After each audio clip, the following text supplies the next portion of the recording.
नासिक के पास एक गांव में भयानक बारिश हो रही थी।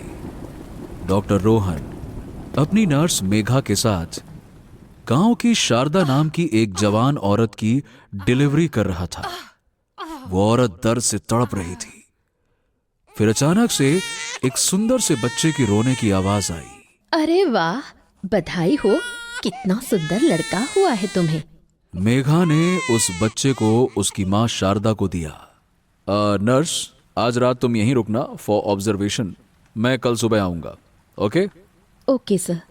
ये कहकर रोहन जैसे ही कमरे से बाहर निकला, बच्चे का बाप नायक हाथ जोड़े खड़ा था। कॉन्ग्रेचुलेशंस, आपकी पत्नी और बच्चा दोनों अच्छे हैं। आप अंदर जा सकते हैं। लेकिन यहां पर अजीब बात यह थी कि डॉक्टर रोहन ने बच्चे के बाप नायक के चेहरे पर खुशी नहीं देखी बाप बनने वाली। उसने पहली बार देखा था कि एक बाप अपने बेटे के जन्म पर मुस्कुराया तक नहीं।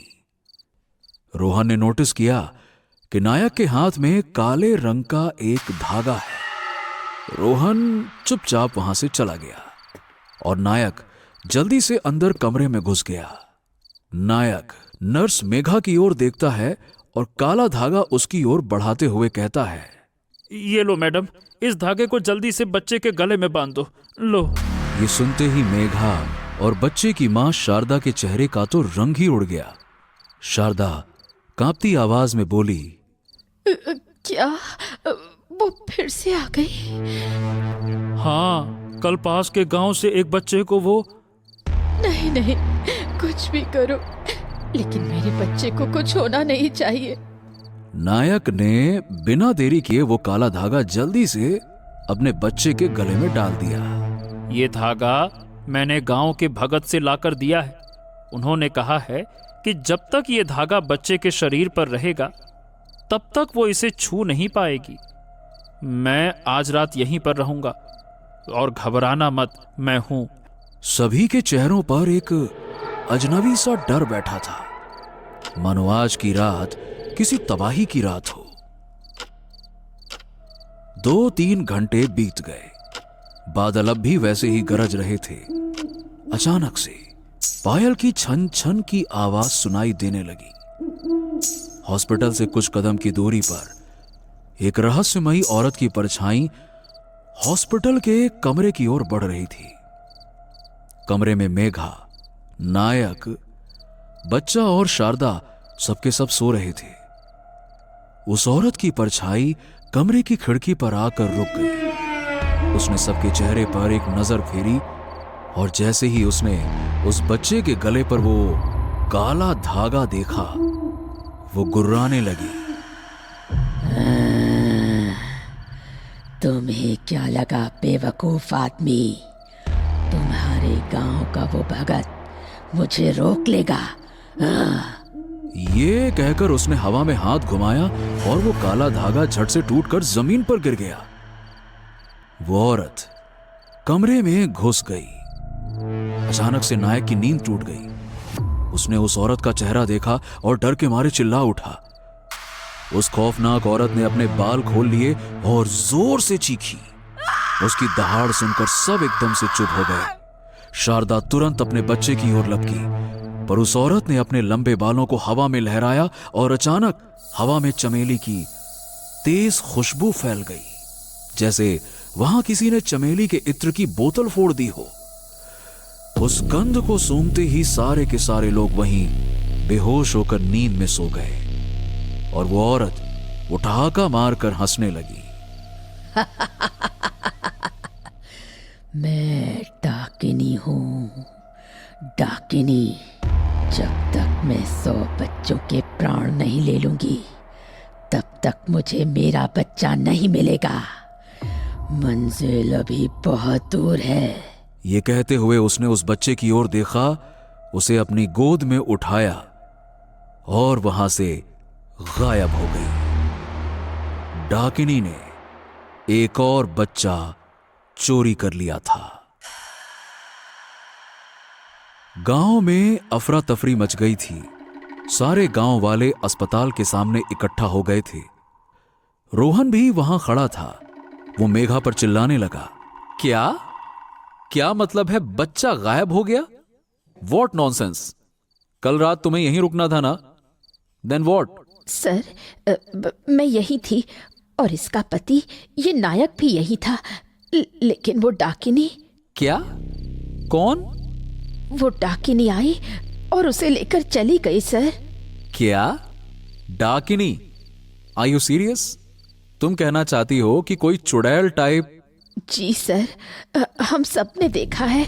वो 7 साल बाद फिर से वापस आ गई है। What rubbish! क्या बकवास बातें कर रही हो?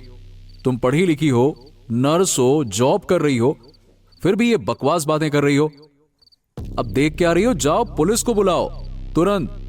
रोहन गुस्से में था, पर गांव वालों के माथे पर कोई शिकन नहीं थी, जैसे वो सब कुछ जानते हों कि शारदा का बच्चा कौन चुरा ले गया है। शारदा रोते हुए रोहन से बोली, डॉक्टर साहब, पुलिस को बुलाने की कोई जरूरत नहीं है। नर्स दीदी ने ठीक कहा है, मेरे बच्चे को वो डाकिनी ही लेकर गई है। मैंने खुद उसे कल रात देखा था। उसने अपने लंबे बाल खोल दिए और कमरे में चमेली की तेज खुशबू फैल गई। वो महक कितनी तेज थी कि हम सबको चक्कर आ गया और हम वहीं बेहोश हो गए। तभी नायक बोल पड़ा, पास के गांव से भी कल ठीक इसी तरह से एक बच्चा चोरी हुआ है। इसीलिए मैं भगत से वो काला धागा लेकर आया था, पर वो भी उस डाकिनी को रोक ना सका और मेरा बच्चा साहब मेरा। रोहन को अब भी उनकी बात पर यकीन नहीं हुआ। अरे क्या बोल रहे हैं आप लोग? ये कोई डाकिनी वाकनी नहीं होती है। मैं अभी पुलिस को फोन करता हूं, वो कुछ ना कुछ करके आपके बच्चे को ढूंढ लेंगे। वेट। इससे पहले कि रोहन आगे कुछ करे, अचानक भीड़ में से एक आवाज आई, ठहरो!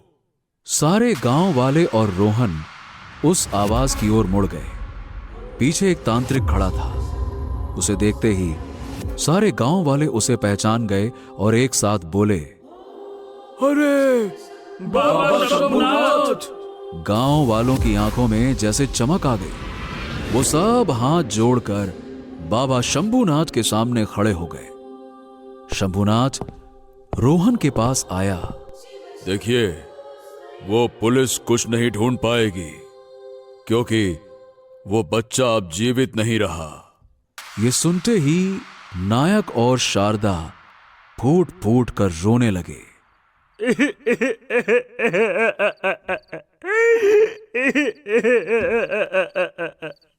शांत शांत हो जाओ, शांत हो जाओ। तुम्हें अगले साल फिर से संतान होगी और वो जीवित रहेगी, ऐसा हमारा वादा है तुम दोनों से। 7 साल बाद वो फिर से वापस आई है। कल रात वो फिर से शिकार पर निकलेगी। बसंतपुर गांव में कल पूर्णिमा को एक बच्चा पैदा होने वाला है। मुझे हर हाल में उसे बचाना होगा। ये सब सुनते ही रोहन ने तुरंत शंभुनाथ से सवाल किया, तो आपके हिसाब से वो औरत, मतलब वो डाकिनी 7 साल बाद वापस आई है? क्यों? 7 साल पहले ऐसा क्या हुआ था? और वो नए जन्मे बच्चों को ही क्यों चुरा रही है? एक पल के लिए सन्नाटा छा गया। ये वो कहानी थी जिसे गांव वाले बोलना तो दूर, सुनने से भी कांपते थे। शंभुनाथ ने रोहन की ओर देखा और कहा, मैं जानता हूं कि तुम्हें इन सब बातों पर यकीन नहीं होगा। तुम शहर के पढ़े लिखे डॉक्टर हो, पर कल रात के बाद से तुम्हारे सारे विश्वास हमेशा के लिए बदल जाएंगे। पर उससे पहले मैं तुम्हारे सवाल का जवाब देता हूं। तुम जानना चाहते हो ना कि 7 साल पहले ऐसा क्या हुआ था? तो सुनो। आज से 7 साल पहले ऐसी ही एक रात आई थी। गांव था अंबेवाड़ी। अपनी शादी के 5 साल बाद इंद्रानी को बच्चा होने वाला था। 5 साल तक उसने न जाने कितने डॉक्टर, अस्पतालों के चक्कर लगाए, जाने कितने मंदिर दरगाहों में मन्नतें मांगी। आखिर में उसे एक तांत्रिक मिला, त्रिकाल भैरव। ये त्रिकाल भैरव आया कहां से था कोई नहीं जानता था, पर वो अंबेवाड़ी के पास वाले जंगल के एक गुफा में रहा करता था। उसने इंद्राणी को मंत्रों से सिद्ध करके कुछ जड़ी बूटी दे दी और उसने खुद श्मशान में साधना भी की और आखिरकार त्रिकाल भैरव की साधना रंग लाई। इंद्राणी गर्भवती हो गई, मगर इंद्राणी का दुर्भाग्य 5 साल बाद भी बदला नहीं। उसे बच्चा तो हुआ, मगर मरा हुआ। अगले दिन गांव और परिवार वाले बच्चे का अंतिम संस्कार करने के लिए इकट्ठा हुए, लेकिन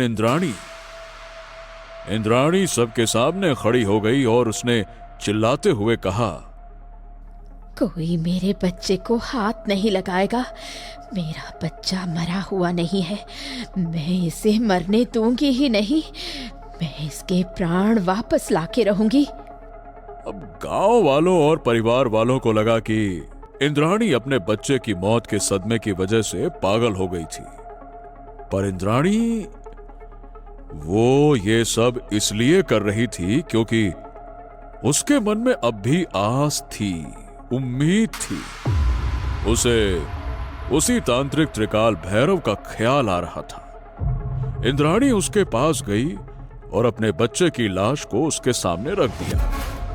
वो त्रिकाल भैरव उसे देखते ही समझ गया कि उसके साथ क्या हुआ है। उसने चिल्लाते हुए कहा, ये सब तेरे पूर्व जन्म के किए गए पाप का परिणाम है, पर मैं चाहूं तो तुझे तेरे पाप से मुक्त कर सकता हूं। तेरे इस मृत बच्चे के प्राण वापस ला सकता हूं। Angel One app is built for traders.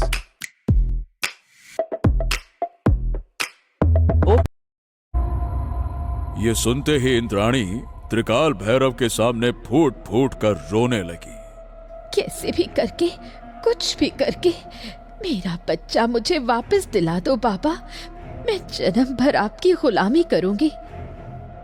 त्रिकाल भैरव ने गंभीर आवाज में उससे कहा, बिल्ली के 11 बच्चों की बलि लगेगी और तेरे बालों का एक हिस्सा भी। मगर तू ये सब बिना किसी को बताए चुपचाप करना होगा तुझे। ठीक 1 हफ्ते के बाद अमावस्या के दिन इस गुफा में तुझे मेरे साथ साधना भी करना होगा। फिर तेरा बच्चा जी उठेगा। बस याद रखना कि इस बात की खबर किसी को नहीं होनी चाहिए। बच्चे के मोह में इंद्राणी बावली हो गई। उसने चुपके बिना किसी को बताए 3 दिनों में कैसे भी करके बिल्ली के 11 बच्चे पकड़ डाले और ठीक 1 हफ्ते के बाद त्रिकाल भैरव के गुफा में पहुंची।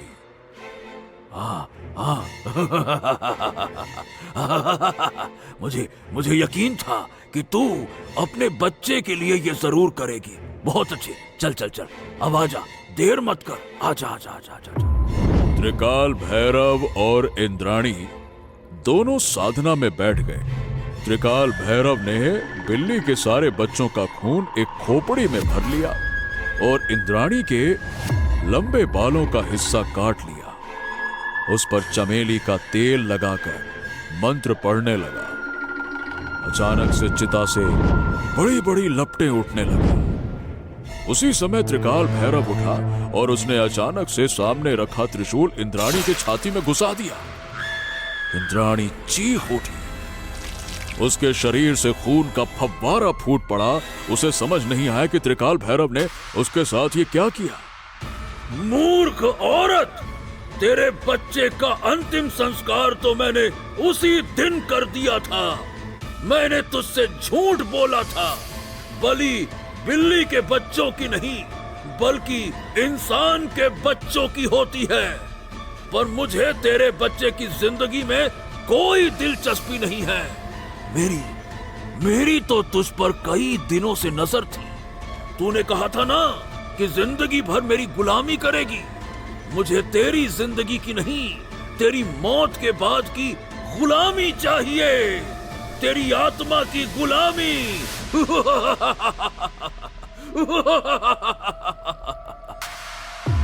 अगले ही पल इंद्राणी ने दम तोड़ दिया। उसकी आत्मा अग्निकुंड से उठती लपटों के सामने खड़ी हो गई। मेरी साधना सफल हुई। अब से तू मेरी गुलाम है। बोल, हाँ, मैं आपकी गुलाम हूं, बोल। इंद्राणी की आत्मा ने कोई जवाब नहीं दिया। वो बस त्रिकाल को घूरती रही। उसे जोर का गुस्सा आया। ओ, अरे गूंगी है क्या? बोलती क्यों नहीं? त्रिकाल को लग रहा था कि उसकी साधना सफल हो गई थी और इंद्राणी की आत्मा उसके वश में हो चुकी है। पर विधि को कुछ और ही मंजूर था। इंद्राणी की आत्मा जोर जोर से हंसने लगी। वो गुर्राते हुए बोली, ये तूने ठीक नहीं किया त्रिकाल।